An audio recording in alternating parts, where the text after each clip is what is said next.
Welcome back. Well, this is a digital space, so can't really welcome you anywhere. But this is another installment of Onyx Void.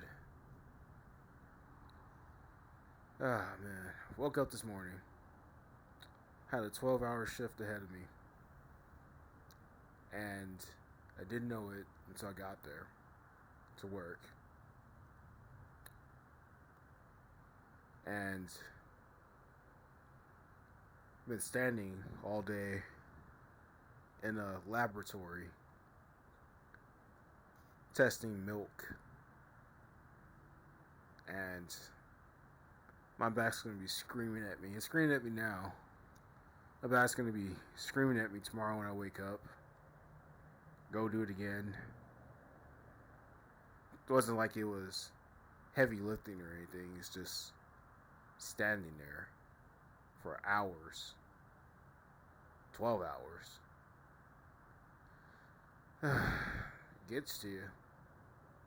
I'd rather be picking stuff up and throwing stuff around. Like, I usually go to the tire hub and throwing around tires, or the distribution center throwing around drum sets and guitars. But for some reason, lab tech is more prestigious. Lab tech pays a little bit more. So you gotta go a little bit further, of course, out, like 2 cities out, but you also get a bump in pay.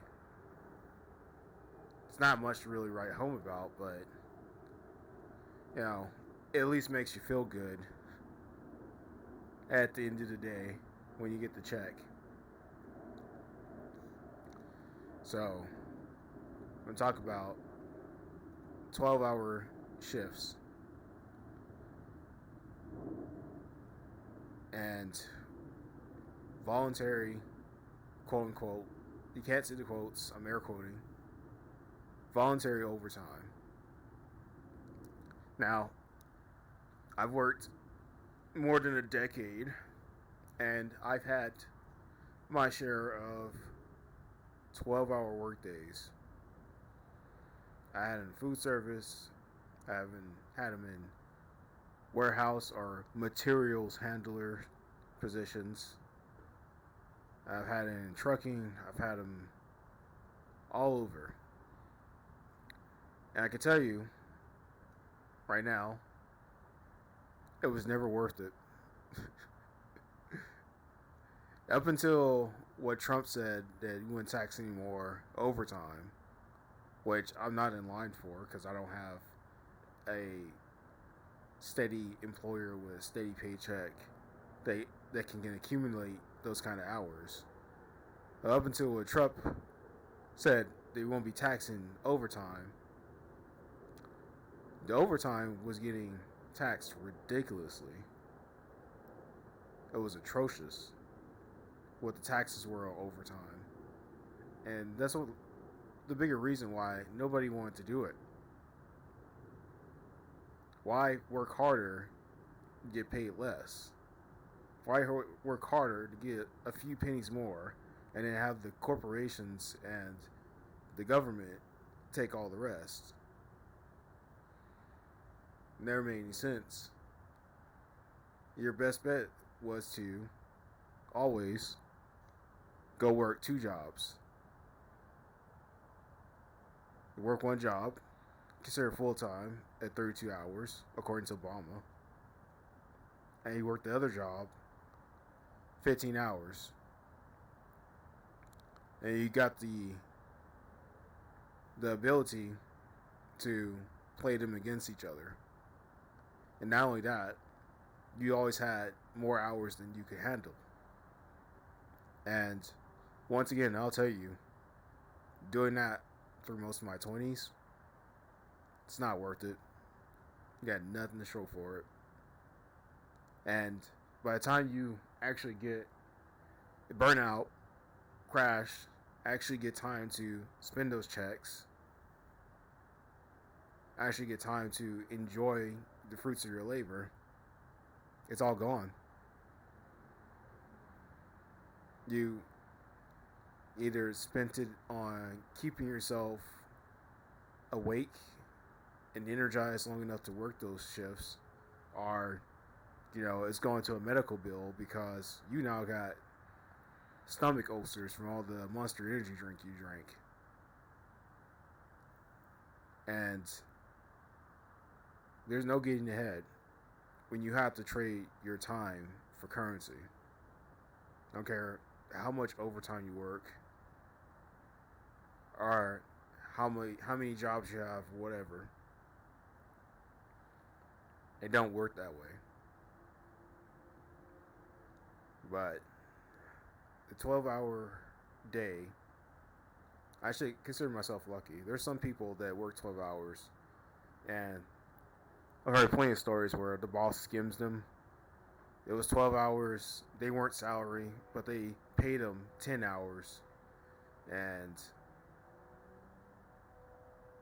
either A, it didn't get reported to the proper authorities, or B, it got reported to the proper authorities, and that person lost their job. Because you're not supposed to ruin the theft that your employer is proceeding in. But 12-hour workday for anybody is a huge commitment. You got to have your ducks in a row. You can't have pets. You can't have any outside obligations.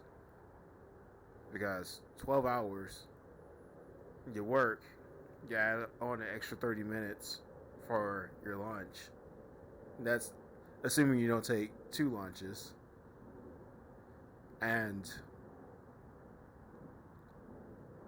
you're basically going to get home. You're basically going to get home and you're going to fall asleep. And there's no room for anything else. 12-hour workdays are for, on the employer side, it's for employers that fully support their employees. It's not just slave labor. I would hope. If you ever have to work 12 hours, I suggest you at least have some kind of medical plan in order, because you're most likely going to need it.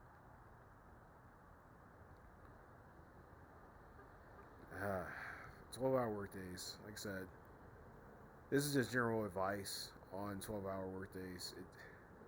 Like I said, in some instances, it's not worth it. It depends on who you are, how you budget your money, your time, how long the 12 hours are going to last. And if you work at Amazon, at least for the previous years, those 12 hours seem like they would never end. Or if you worked at FedEx, DHL, any of these distribution companies, the 12-hour shifts are here. They're rampant, and they're not voluntary. Generally not voluntary. And if not enough people volunteer, well, guess what? It's mandatory. But know that the 12 hours can't last forever.